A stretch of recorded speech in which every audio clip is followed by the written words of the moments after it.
It is an absolutely beautiful spring day in Lakeview, and we've come to this beautiful graystone to meet Susie Bramson, the agent who is selling it.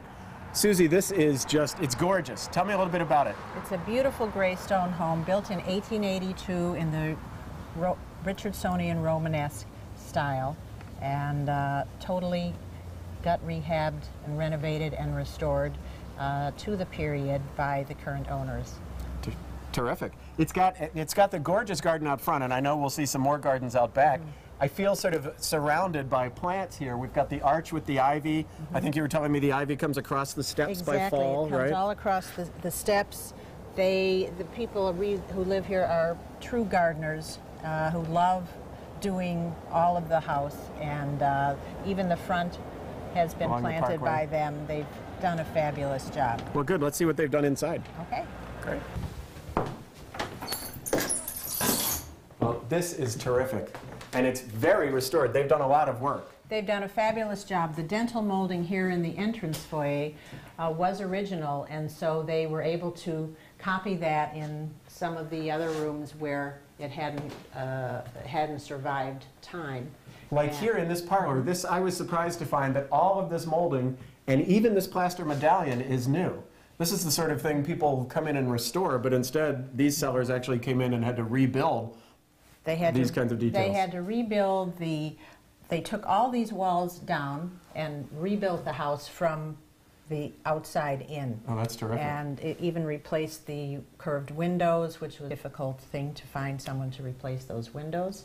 But they had a company in St. Louis at the time. So they're still rounded. They'd really kept the house. The house had wonderful bones. Yeah. And they just played on the original intent of the house. They did such a good job that you could have told me that this was all restoration rather than new. Maybe not these. These feel new. These columns, when they found the antique fireplace mantle, they wanted to build these columns to match the columns in the mantle. There are 3 wood-burning fireplaces with gas starters throughout the house. Let's go on up these really beautiful stairs. Fabulous. This is all restored, right? This is not new. This is an absolutely exquisite staircase. They had to take it down, widen the staircase, strip all the original paint off of it, and restore. Actually, came apart somewhat, and they all of this came into little pieces. Restored it. That's right, and it really is one of the more beautiful older features of the home. Oh yeah, it's terrific. It's really good. Let's go on up. Sure. Starting here at the archway, we get the first hint of this bamboo. This is maple done to look like bamboo. That's right, in a faux bamboo finish. And if you walked straight ahead, you would be able to open the doors to the deck. Oh. All right, we'll get to the big one later, but this is a small one overlooking the street and overlooking a great building across the street. Isn't this fantastic? You can sit here, read the paper in the morning, have your coffee. Oh, wow. And look over a beautiful street in East Lakeview. But then back to this room. Oops. The seller was saying this was inspired by a Regency conservatory he saw in Brighton, England, right? That's right. Just That's amazing. What he said. It's a very warm room, beautiful for reading, entertaining, meditating. I could just sit here all day. One of the things you really notice in the master is this very high ceiling. It's very unusual for the second floor of a house. Usually the second and third floors, the ceilings are lower, but the ceilings here are the same height as on the first level. Very nice. And we've got to see, I've got to show people, because I love it, this bathroom. Beadboard, which is just an architectural feature or a craft feature that I really like. This bathroom is done in beadboard. It has a very Edwardian look. But what's cool about it is all that wood came out of the servants' quarters upstairs. That's right, and they replaced it in the butler's pantry downstairs, which we'll see, and in the second bathroom on the third floor. That's terrific. I think it just has a lovely look about it, and keeps the house to the period. Oh yeah. And then we've got a view out to the garden, but we're hiding that, right? We're not showing anybody. Save that as a surprise. We'll have the big unveil in a few minutes. That's right. Out to the conservatory. So now we'll look at those guest bedrooms in what used to be the servants' quarters? Yes. So then when we get in here, these are the rooms. There are 2 of these. We're just going to see one. Now here the walls are upholstered, which deadens Yes. sound. That's right, and so for a guest coming to sleep, they are just up here in their own little world. Oh, They have yeah. their own bathroom upstairs and a beautiful place to read and relax and enjoy Chicago. I like the way the room looks now. But you can picture the way it was if all this beadboard were still brown, like it is in the Oh, my bathroom God. down there, and it came up over your head. I mean, it would have been a little bit like sleeping in a tunnel. But the way they've done it now with the white beadboard and the upholstered ceiling, it does. It feels like a bed and breakfast or some little retreat in the city. That's right. I think But what it's- we haven't seen is the back part of the house where the real surprises are. That's right. Let's go downstairs. We're coming to the dining room, which is a wonderful, large, separate dining room with a mantel that was purchased from a Kenwood home that was being torn down. It's beautiful. It's marble. very ornate. Yes, Great. And this room, I know from the cellar, this was kitchen and dining room. exactly. So what they've done is really rearrange the space to take advantage of the width of the house and really give, this is a place to entertain. That's to right. dine. The floors are new in here. There are 3 types of molding on the ceiling, and cove molding, egg and dart, bead molding, and the reed bundle. And then we come to the real treasure of this house. This is remarkable. Now you told me when they bought the house, there was a deck. This was really a different part.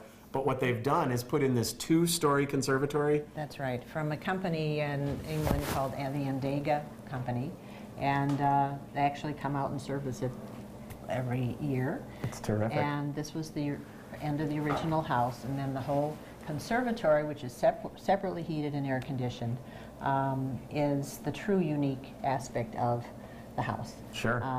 In the city. You won't find another home like this. Oh, absolutely. At And all. what's interesting, I said out front we're going to see a nice garden. Out back there is a nice garden, but with this kind of room you can also have what amounts to an indoor garden. I can just imagine sitting here with snow piled aside That's and right. thinking it can't hurt me. Talk about snow piling up. In the winter, there's a de-icer on the conservatory. Is there on the so ceiling? that you Oh, wouldn't really? have any snow Ah, piling. great. That's right. And the kitchen is below us. We should point out, here's the dumbwaiter, so that dining room beside me, kitchen below me, I don't have to carry the food all the way up. Exactly. This conservatory is really interesting. It breaks up the sort of one-floor layout of the house and makes this a much more fluid space up and down.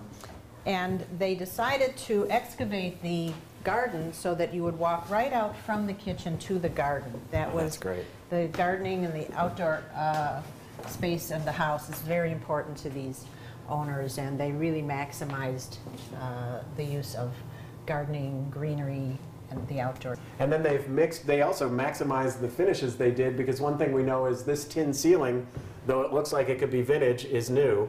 So wherever possible, they've put in something that seems suited to the house, whether it's salvage or new or That's right. whatever They they've done. recreated the period. There's beautiful tile work around the commercial grade ovens.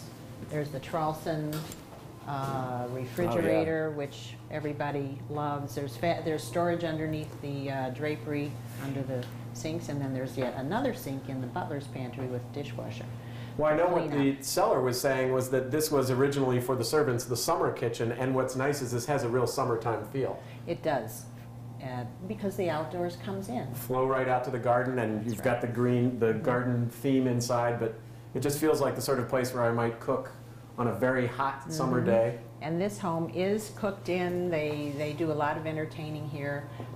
Very, very special place, and I think your friends would love to come and have a meal with you here. Especially if you take them out to the garden. All right. Let's do that. This is just, there are so many places to stop and sit in this house, but the garden has been calling my name since we got here.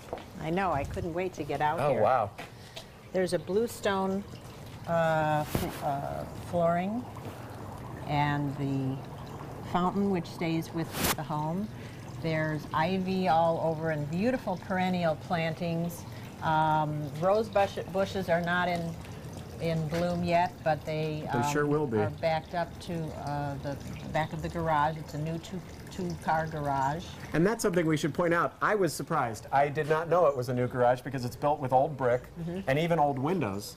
So it feels as if it could be the vintage of the house, or maybe not the vintage of the house, but an older garage.